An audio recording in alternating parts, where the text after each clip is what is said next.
politie heeft Marmeko zo'n vertochten aangehouden voor wapenen oerval in Ljouwert. Bijna Ljouwert is tussen de section en Jochentjenier.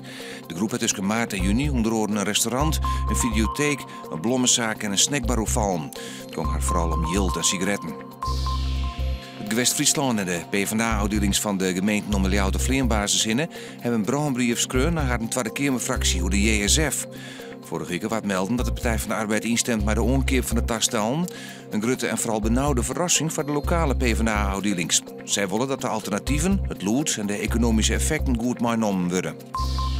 Spoorbeheerder ProRail zou met groenradarapparatuur een trede van de 100.000 kilometer spoorkabels in Nederland naaimjetten en beter in kaart brengen. De methode helpt om vertraging van reizigers voor te komen. Door werkzaamheden ontstaat er wekelijks skeeuwkabels langs het spoor. De eerste nieuwe kabelkaart wordt maken van het traject Ljouwert-Greens. Juni is nog buien, letterlijk leren het op en het wordt een gratis tolven. Moon, buien, maar kans op tonger. De zin er is er dan ik bij. Het wordt 17 graden en er zit een matige natwestenwind.